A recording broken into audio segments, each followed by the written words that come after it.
Life doesn't always mirror the laughter of sitcoms. The Nanny's beloved cast once brought joy to millions, but behind the scenes, some face tragic twists that reshaped their destinies. From unexpected accidents to life-altering setbacks, their journeys have taken shocking turns. Now, in 2025, where have these stars landed? Have they found redemption, rebuilt their careers, or embraced entirely new paths? Dive into the dramatic and emotional revelations of their lives today. You won't believe where fate has taken them.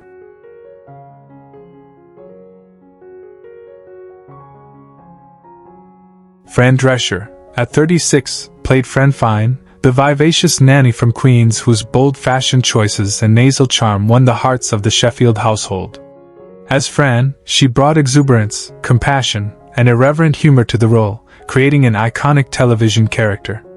Behind the scenes, however, Drescher's life mirrored the drama of a tragic novel. She was married to Peter Mark Jacobson, her high school sweetheart and co-creator of The Nanny, but their marriage dissolved in 1999 after Jacobson came out as gay. Though they remained close collaborators, Fran never remarried. She survived a harrowing sexual assault in 1985, and a battle with uterine cancer in 2000 which left her emotionally scarred and unable to bear children, something she has expressed deep sorrow about. Despite becoming a voice for cancer awareness, she struggled with loneliness and bouts of depression. Her attempts at long-term relationships repeatedly failed, and she often found herself isolated from Hollywood's younger elite. Now 67, she lives alone in Malibu with her dogs, still engaging in advocacy work but noticeably distant from the limelight. Her estate is estimated at $22 million, yet she speaks often of how fame never filled the void left by her unfulfilled dreams of family and enduring love. Daniel Davis, who portrayed Niles the butler at age 48, masterfully balanced wit, sarcasm, and heart. As the cynical servant with a soft spot for the nanny and a biting rivalry with Cece Babcock, he was a beloved presence in the show's six-season run. But Davis's career after The Nanny never soared to the heights many expected.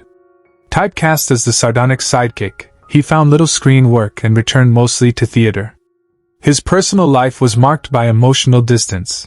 He never married and was estranged from his only sibling due to an unresolved inheritance dispute.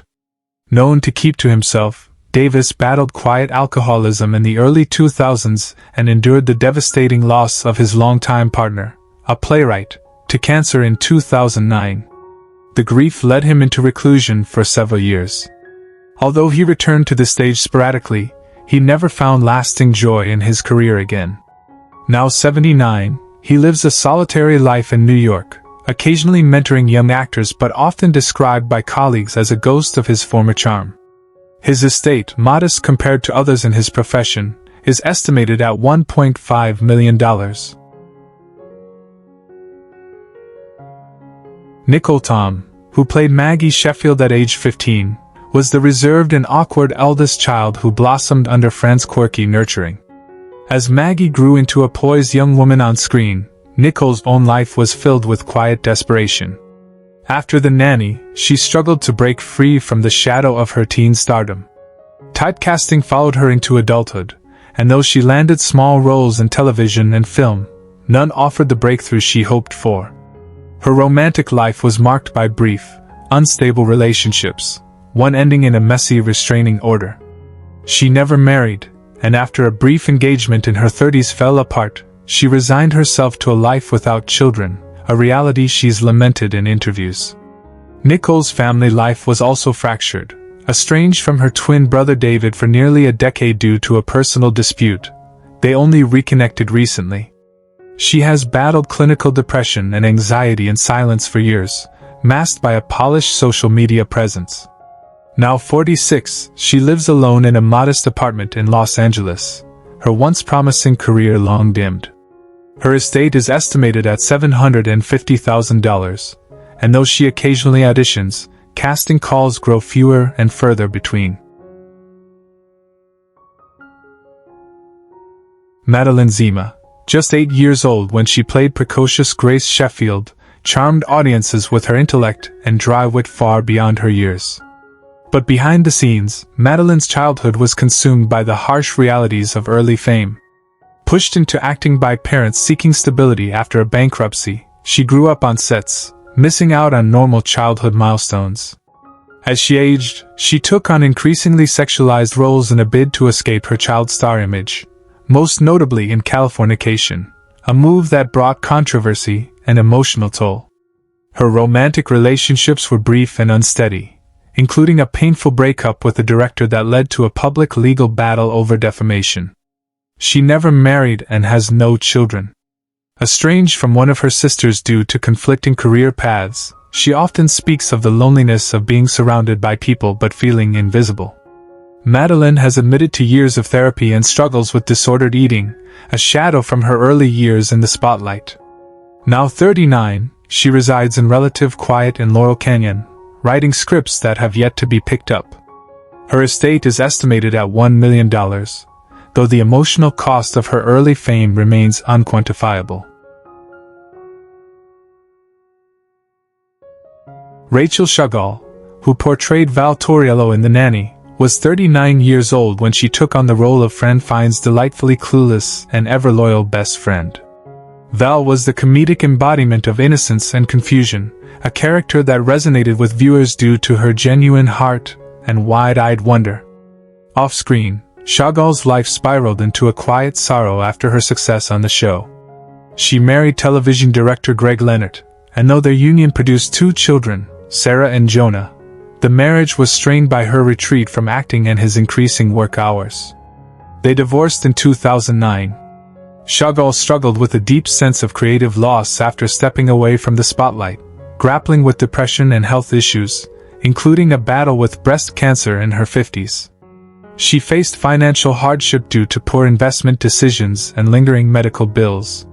Though she remains out of the public eye today at 70, she lives a secluded life in upstate New York, occasionally mentoring young performers from afar.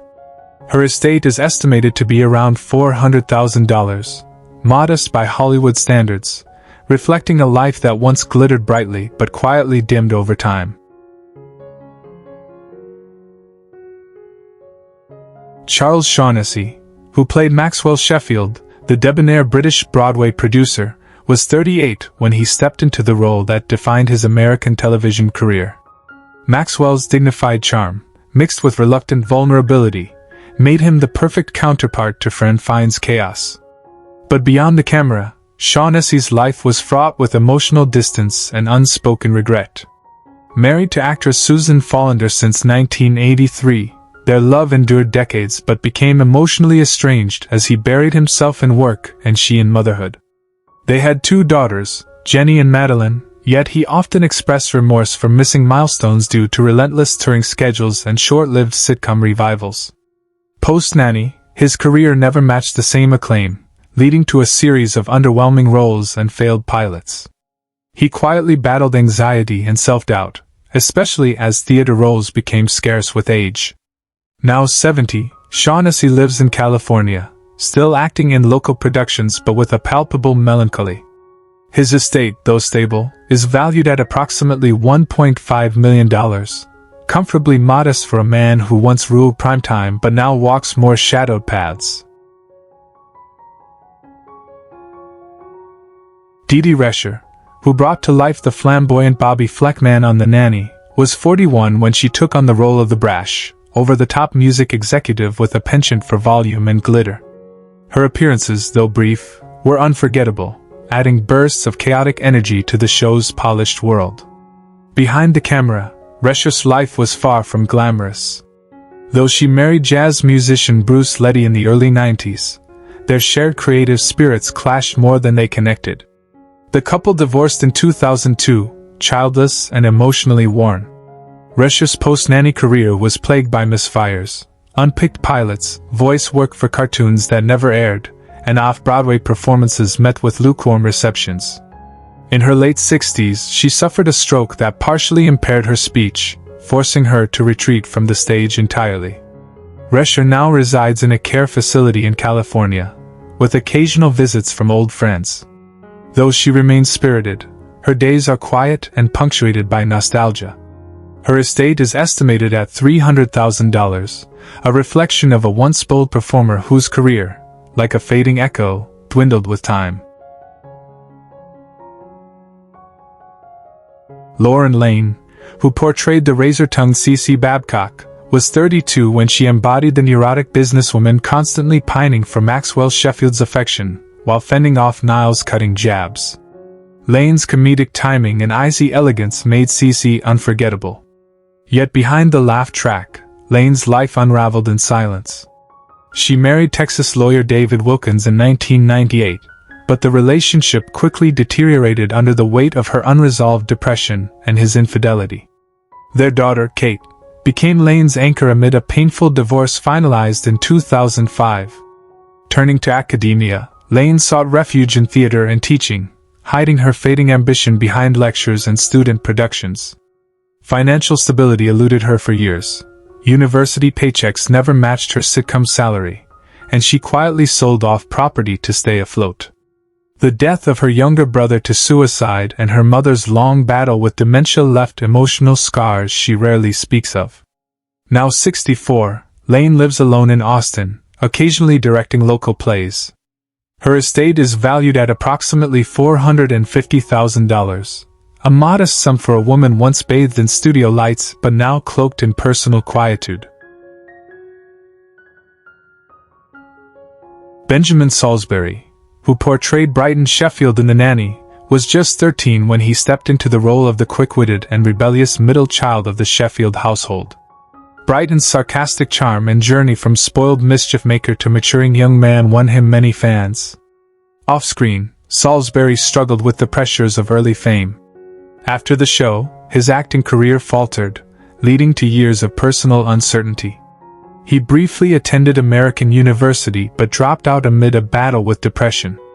In his late 20s, he married Kelly Murky, with whom he had a daughter named Lily, but the marriage was marred by financial strain and emotional distance, ending in a quiet divorce in 2013. His relationship with his estranged father remained tense, and the sudden death of his younger brother in a car accident left deep scars. Disillusioned with Hollywood, Salisbury retreated from the public eye and found solace working behind the scenes in theme park operations.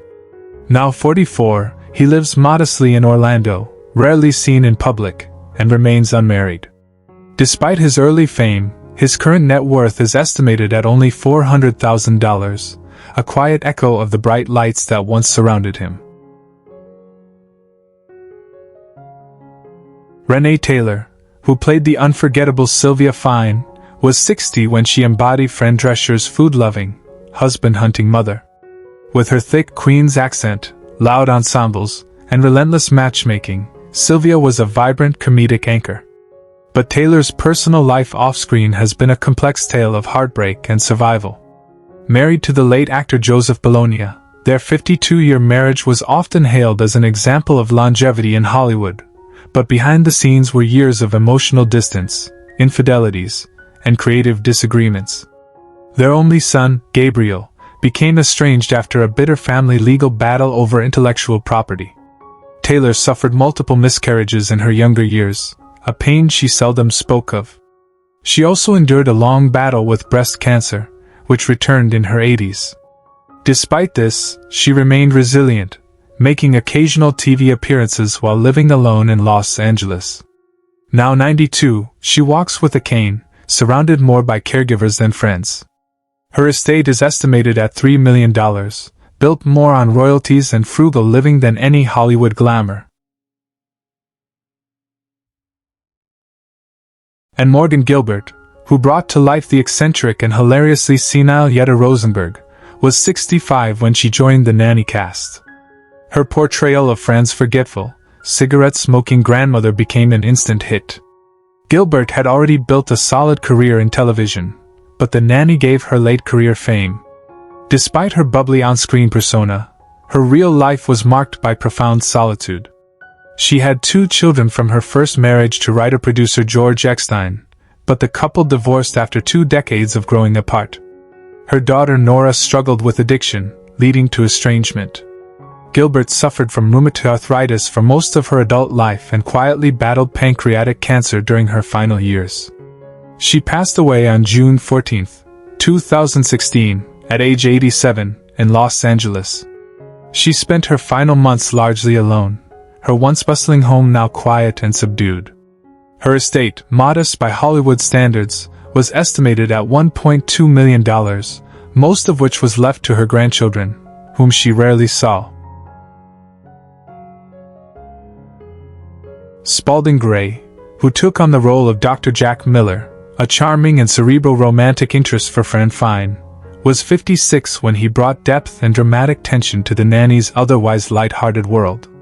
Gray was known for his confessional monologues and offbeat stage work, but his personal demons were relentless. Plagued by chronic depression, he suffered a traumatic car accident in Ireland in 2001 that left him physically and psychologically shattered. He was married to Kathleen Russo, with whom he had 2 sons, Forrest and Theo, but their marriage was consumed by Gray's increasingly erratic behavior and mental health breakdowns. His mother's suicide haunted him throughout his life, as did his own institutionalization following several public breakdowns. In 2004, after years of battling mental illness and physical pain, Gray went missing and was later found dead in New York's East River, an apparent suicide at the age of 62. His passing left a void in the world of performance art. At the time of his death, his estate was estimated at $500,000, much of it left in trust for his sons. Nora Dunn, who portrayed the sharp and assertive Dr. Reynolds at age 43, brought a crisp, no-nonsense charm to her brief but memorable role as Fran's sarcastic and efficient doctor. While her performance was laced with biting wit and quiet depth, her real life bore far more weight than her on-screen levity suggested. Post the Nanny, Dunn's career slowed, with sporadic appearances in television dramas and indie films that never captured the acclaim of her earlier years. She never married, citing distrust in long-term relationships after a decade-long engagement to director Frank Wilburn ended in betrayal. She adopted a son, Matthew, but their bond grew strained during his adolescence, leading to years of estrangement. Her relationship with her siblings deteriorated after a bitter dispute over their mother's estate. A devastating fire in 2004 destroyed her Chicago home, and in 2013, a car accident left her with lasting mobility issues. Dunn has lived alone in a modest Santa Monica apartment, supported by residuals and the occasional voiceover job. Once the life of the party, she now battles recurring depression and rarely appears in public. At 72, her estate is estimated at $850,000, and though she remains a gifted performer, she is largely forgotten in Hollywood's newer circles. Lainie Kazan, who was 55 when she embodied the over-the-top Aunt Frida, turned every entrance into a theatrical moment. Her role brought old-world glamour, loud opinions, and unapologetic chutzpah to the Nanny, but behind the sequins and showmanship lay years of personal turmoil. A torch singer-turned-character actress, Kazan's post-show career floundered under mounting health issues, lawsuits, and financial strife. She married Peter Daniels, a music arranger, in the 1970s, but their volatile union ended in 1991 after years of infidelity and emotional distance. They had one daughter, Jennifer, whose struggle with addiction left Kazan emotionally shattered. In 2007, she declared bankruptcy, citing mounting medical bills and unpaid taxes. A series of minor strokes in the 2010s impaired her mobility, and a shoplifting incident in 2017 deeply embarrassed her, becoming tabloid fodder. Her friendships in the industry dwindled as her health worsened and her once commanding presence dimmed. Now 84, Kazan lives quietly in assisted living in California, her Broadway dreams long behind her. Her estate, once worth millions, has dwindled to an estimated $400,000, most of it locked in a reverse mortgage. Andrew Levitas, who was just 20 when he played Michael, Maggie Sheffield's charming yet fleeting love interest, brought a youthful magnetism to the show that left viewers intrigued. Despite the character's brief arc, Levitas' presence was memorable. After The Nanny, Levitas sought reinvention beyond acting, turning to the visual arts and independent film with critical, but not commercial, success. He married Welsh singer Catherine Jenkins in 2014, and they had 2 children, Aaliyah and Xander. Their glamorous union was plagued by the burden of public scrutiny and Levitas's bouts of depression and creative insecurity.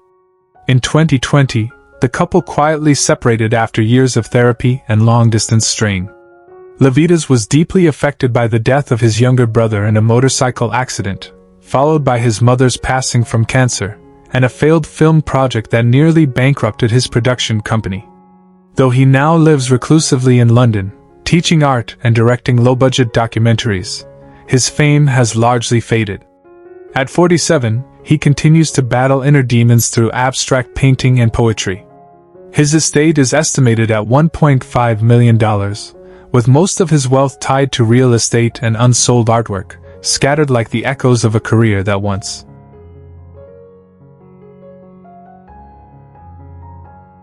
Who is your favorite character from The Nanny? How does it feel knowing that some of the actors are no longer with us? Share your thoughts in the comments below. If you enjoy this type of content, don't forget to like the video, subscribe to the channel, and hit the notification bell to stay updated on future uploads. Thank you for your support. Promise brilliance.